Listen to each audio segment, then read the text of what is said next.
YouTube. Today I want to talk about stabilizers. So stabilizers, make them in all different sizes, shapes, and they all do something a little bit different to each bow, but they're all unique to the person. So each person is going to want something a little bit different, something that's going to help them based on the bow. So each bow is also going to be different on what stabilizer it really needs.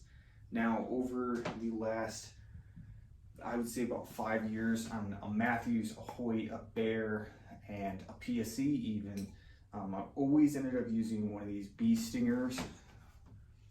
So I've always loved the little, what is it called, micro hex. I've always loved these. They're about $75. It's a great stabilizer. I've always gone with either a 6 or a 10 inch. But back when I first started doing archery, everybody was running those little doinkers. They're about this long. And it's just made to stop vibration, because stabilizers are really kind of meant to do one thing, and it's to stabilize your shot.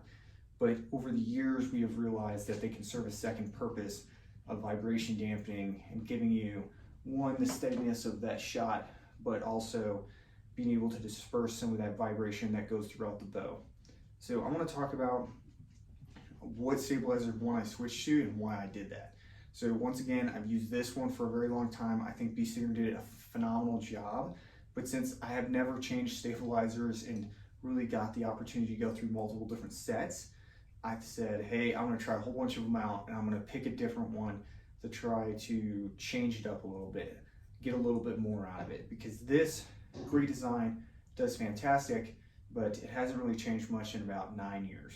Okay, so it's the same, pretty much the same thing, and same little weight add-on. So great stabilizer. This one is made out of aluminum. Okay, it's got two metal, I would say steel grommets on both ends, and then this is the weights up front.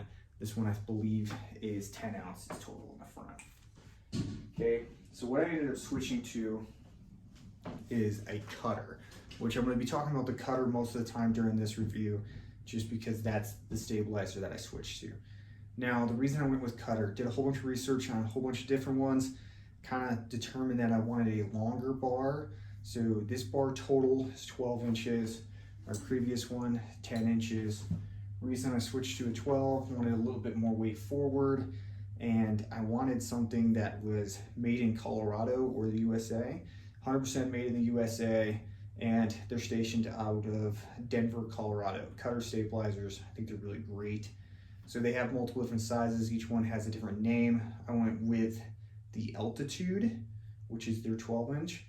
And the reason I ended up going with this is because the carbon fiber center bar here, this carbon fiber, it did something that I wasn't really expecting. I was like, oh, it's gonna be a little bit lighter. But what it actually did is, because it is lighter in the middle, it made the same amount of weight, 10 ounces in the front, feel like so much more weight forward, which helped me stabilize a lot better. So to go on that a little bit, for a stabilizer, the reason you see all these competition shooters that are shooting 15, 16, 24 inch stabilizers is because when you put that more weight all the way forward, it takes more force, more movement from your arm, that tweak, to actually move that bow. So when you pull back and you see your pin bouncing side to side, left and right, the more weight you have forward, it's going to take more of that movement with your wrist, more of that tweak in your body to move that. So that's what's stabilizing you more and more. The best way to like show that and observe that, stick your hand straight out, move it left and right, takes no force at all. Now put a weight in your hand. So either a 5-pound weight, take a spotting scope, anything, put it in front of your hand, and you're gonna notice you have to put more force in to move that. Same scenario.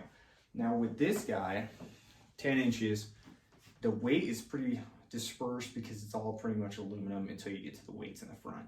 So it's all, the weight is, yeah, there's more weight in the front, you can tell, but it's more balanced throughout, you would say.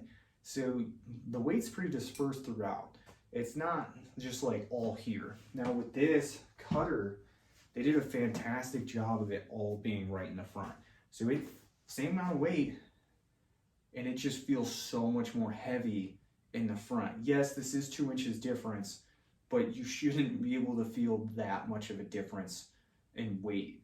And it's mostly because even if I hold this one 2 inches up, onto the bar itself, it still feels like this is way heavier when it's the same amount of weight. So I think that's one big component of these cutters, is that's fantastic. Second, I have had these, ran through the woods with them. This is actually my second one, and they get scratched up, no big deal. But all in all, it holds up to the elements. But with the cutter, you get green, brown, black. I think they have a tan color too. This is more of like their coyote color. So kind of a little bit more custom abilities to this.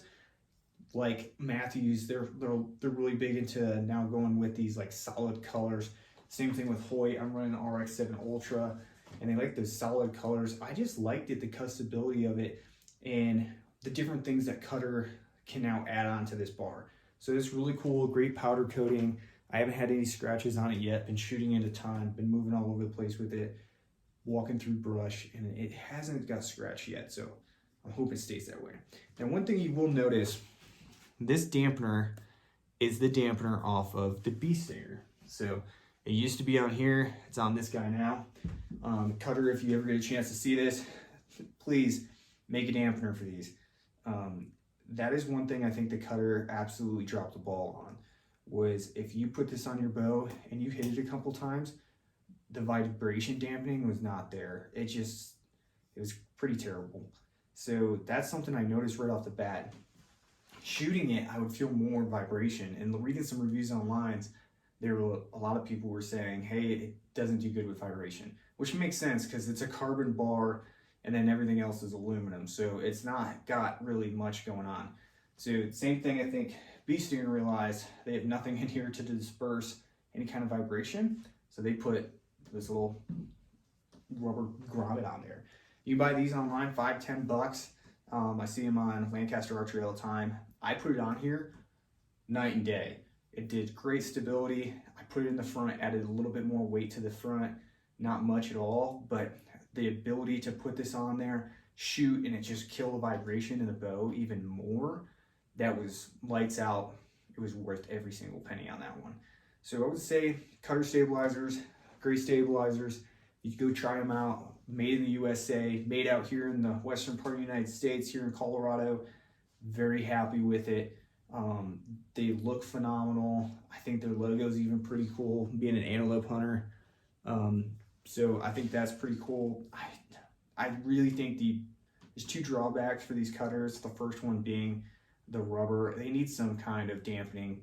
If you're gonna get the best of both worlds and you're paying this much money for a bar, you want it to be able to disperse some of that vibration and to stabilize you. And I think the best way to do that is get a little dampener for it. They make all different ones. You can get, Bee Stinger makes them.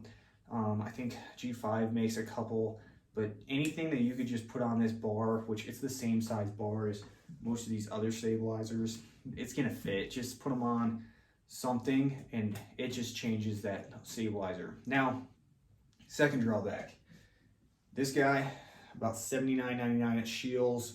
You can probably get them on sale once in a while for $69.99. This guy, $140 bucks. So you're talking almost double what you're paying for this guy. So yes, that does stink. The fact that it's been multiple years with this one, I was just like, screw it. We'll pay the extra money, try it out, give you guys a good honest review, give some money to a small company here in Colorado. So absolutely was more than happy to do it. But yes, the price point is a little high. I think it being carbon fiber bar, I understand it a little bit. Maybe if it was closer to like $100, but 140 is a little steep. I'm happy I got it. Check them out. Really great bar. If you want a smaller one or a longer one,